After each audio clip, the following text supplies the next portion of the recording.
Welcome back, my beautiful people. This is the Bionicle Inspiration series, and I spotlight mocks from across the Bionicle community to give you some sweet, sweet inspiration on this show.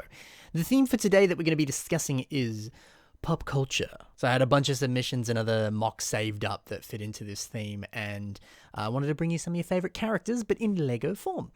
I also, by the way, would love to hear themes that you would like to see for the show, because I don't know whether you want that to be like Cyberpunk or Toa or Transformers, whatever.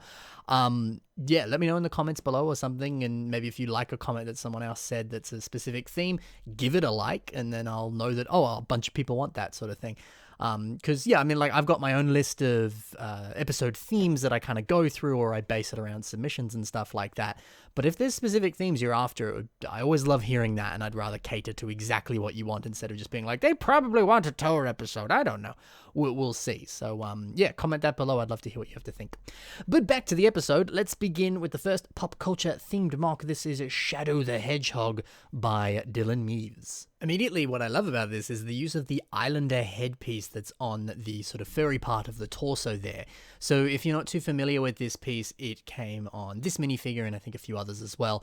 But these were on some of the old Islander Lego sets, which were actually a really cool set. So I remember getting that for Christmas. Fantastic set. But I think it's so cool how much this actually matches the source material. The exact shape of it is just perfect for that specific piece. So yeah, a brilliant part use there, and yeah, it's attached with a rubber band there, but it still works, and just the ideal piece for that there. Brilliant to see. I also really like the way that the rings have been represented on his ankles and his wrists as well there. So I mean, at least to me, when you look at the source material, it to me strongly represents the Lord of the Rings one ring piece. But obviously that's far too small for a mock of this scale. And, you know, scale is a really important thing with Lego. You got to keep that in mind whenever you're building stuff. But using the 3x3 dish piece or these 2x2 rounded plate pieces instead, here's the images of them for reference, by the way. I think that was the perfect piece to use, and it was just a smart idea. And it, again, fits the scale nicely. They're basically the right shape. I mean, the dish does have that kind of curve to it, but I think it still works. And I love the fact that, you know, yeah, it's not a direct perfect copy, but it still gets the job done. And, you know, sometimes, because I mean, that's the whole challenge with Lego, isn't it? Is working within the limitations of the pieces that you're given, which I think is why certain people are against, you know, cutting pieces or 3D printing new pieces and stuff like that, because the whole point of Lego is, can you fit it within the system, the Lego system, you know? Seeing these pieces being used there, it's a near enough copy that totally works. And yeah, sure, there could have been chrome gold, there could have been a slightly different piece. It works, it looks good, it gets the job done. Near enough can be good enough. I also love seeing the invasion from below, like larger spike pieces, like the ones on the hands of this specific set here. Seeing those used for the hair on Shadow, genius. Fantastic way to represent that there, with the little hints of additional spikes in red too, for like further streaks and stuff like that. Gorgeous. Again, very similar to that piece on the torso there, just the perfect piece to represent the source material there. Really nicely done. That whole head design in itself looks cool. I could keep talking about this, but I do need to move on to the next mock. But a brilliant representation of Shadow. It looks perfect, and it's amazing how that's all come together with a mix of your Bionicle and your system pieces. Over to the next mock. This is by Nobu Terry, and this is Dragon Ball Son Goku. So it's nice to see the wild Dragon Ball hair represented in Lego here, and it's very much in the spirit of Brickhead's hair design, just using a bunch of, you know, cheese slopes, curve slopes, and other similar pieces that just sort of work within it. And you put it all together and you get a pretty good result that very strongly represents a sort of Super Saiyan hair there. That's great to see. And comparing it to the real thing, seeing both the hair and the way that the costume has been very perfectly represented there, it's so cool. I mean, we can also see the Hero Factory symbol, the logo from the Invasion from Below minifigures on the torso there. And again, perfectly matches the source material. And it's kind of the best piece you can use. Like, yeah, sure, the symbol's not exactly the case. But like I said with Shadow the Hedgehog before, near enough is good enough. It totally works. You're definitely not going to get that kind of symbol there printed on an official Lego piece. You could probably get it done yourself if you really wanted to. But it's a pretty good, close enough comparison. The baggy pants are nice too. too. I like seeing these larger wedge plate pieces in orange, which have appeared on a few different sets like this one, but they've been in some other stuff too. That's a really nice inclusion. I always enjoy seeing that piece because I think it's a perfect example of a really good system piece that's brilliant and easy to use within your Bionicle mocks, because it perfectly mimics the shape of human anatomy, specifically like legs and arms and stuff like that. But seeing it here within the context of it being baggy pants adds another layer to this piece, and I think is another wonderful inclusion, that's for sure. Some other interesting system pieces to note here is the like elbow connection on Goku here. I like how this is done. So this is a combination of these two pieces specifically. So if you fit the bar connections on those modified plate pieces into the holes on the boat stud, they fit together. And, depending on how you do it, there is a range of posability that can have too.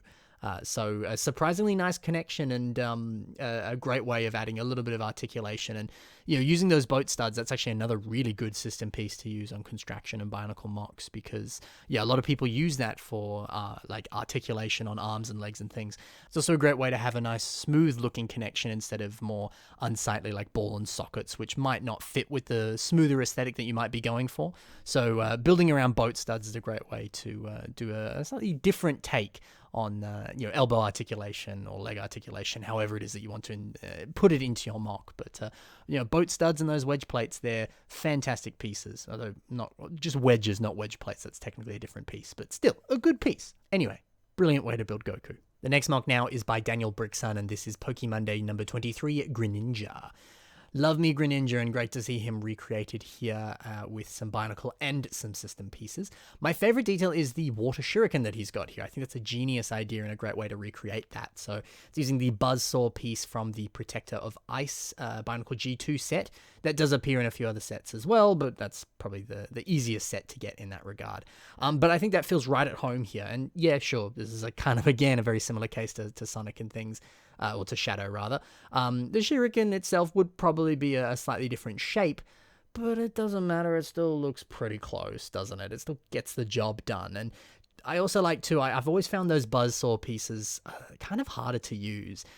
They're one of those sorts of pieces that's just a little bit larger and cumbersome and a bit more specific to one main use. It looks like a buzzsaw, so you kind of have to use it as a buzzsaw, but at least in this sense now it gets away with being a shuriken, and it's one of very few weapon pieces that comes in that sort of light blue there.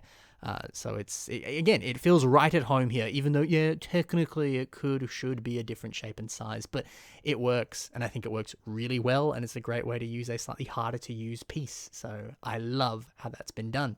I also enjoy seeing the Vizok leg pieces. They're used here, here they are on Vizok, in case you want to see specifically what they look like, but they're being used on the upper arms here. But the way that those parts kind of flare out on the side, I've always liked how that looks, and I feel like it has this more aquatic feeling to it. It reminds me of like webbed feet that you would see on, I guess you'd see them on a frog, so you can see the webbed feet here on Greninja as well, hey. But yeah, I feel like that fits right at home on an aquatic creature or a frog-like creature like Greninja here. So yeah, if you're building something that's a little bit more water themed, maybe you want to take a look at some of these pieces that came on Vizok here specifically, because I don't know, I think the texture, the shape of them, kind of the texture, it does have that sort of more kind of wet, aquatic, amphibious kind of look to it. So yeah, both the texture and the shape of it, I think, fit right at home with a frog-like creature here, or at least an aquatic creature. I also like the fact that they've used a bit of system for the tongue on Greninja, and as well for kind of the rest of the head design here. I think Daniel was smart to do that, because, I don't know, I'm trying to picture what kind of Bionicle pieces you would use to recreate that. I don't think it would be that easy to do. Maybe there's a few like different articulated pieces you could use for the tongue, but to get it in pink, there's just not a lot of pink Bionicle pieces, which is a shame, by the way. Pink's a great color. So yeah, using system there, kind of vital and pretty important.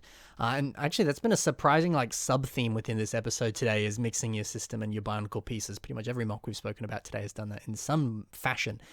So don't be afraid to blend those two pieces if you can, because you get fantastic results with it every time. The final mock now is Buzz Lightyear, and this is by 5-0. This is so good. This is so, so cool, especially when you compare it to the original Lego set of Buzz Lightyear, which is very similar to this in sort of scale and size and everything.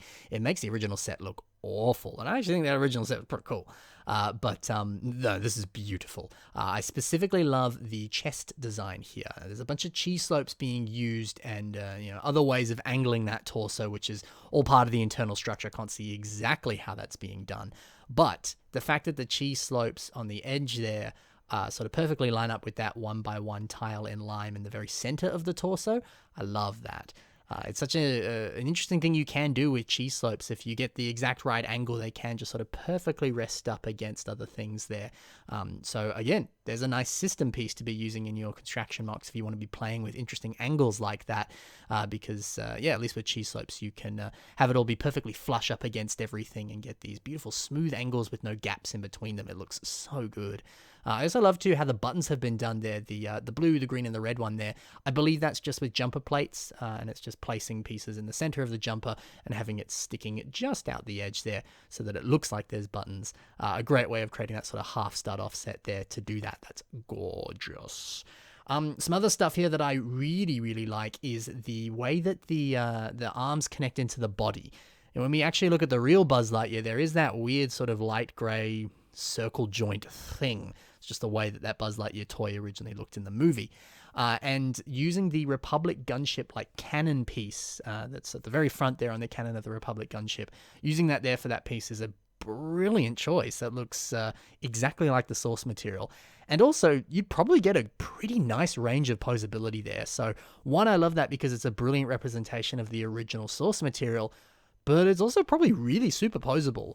So there's no reason you couldn't do a similar thing and use that piece on your own mocks and get some good range of posability, which is very important to some people. Posability is a great thing when you can accomplish it on a mock, that's for sure. I just never have seen that being used for posability before. That's so cool. I love the way the wings have been done. I love the way that on the legs they've blended in some CCBS armor shell pieces there. And that just looks great up against system pieces. This is such a lovely example of how CCBS pieces just perfectly work in with system, and it continues our sub-theme today of system perfectly pairing itself with Bionicle. Looks gorgeous. And I love the sort of knee joint that's kind of protruding out there, having a weird kind of like jutting knee design. I always think that looks cool. And it certainly does look cool on this mock. So yeah, all in all, this is a brilliant Buzz Lightyear mock. I just love how this looks. Easily one of the best Buzz Lightyears I've ever seen built in Lego. This is absolutely awesome. And definitely check out this builder here. You can see a few other fantastic creations here that I'm showing you now that they've built. There'll be links in the description below for their Twitter account, so definitely check that out. But that is all the time we have for tonight. I hope you very much enjoyed this episode of the show. And like I said, let me know what kind of themes you want to see in the future in the comments below. I really am interested to hear what you guys want, and then I'll just give it to you because, it's way more fun when I give you what you want instead of just being like, give them another Rachi episode, blah, So yeah, I'm very keen to hear your thoughts on that. Please and thank you. Again, like I said, links in the description to the mocks you saw today, as well as my own social media, so you can check out what I've got going on over there. And this submission email is on your screen right now. It's also in the description below if you want to copy and paste it. Send me an email with whatever mocks you have, and I'll do my best to put them in future episodes of the show. Thank you very much. Pro tip, hey, pay attention to whatever comment has the most likes on it for the theme, and then submit something related to that theme, and you'll be way more likely to get on the episode. All right. Thanks, guys. Happy building. Bye for now.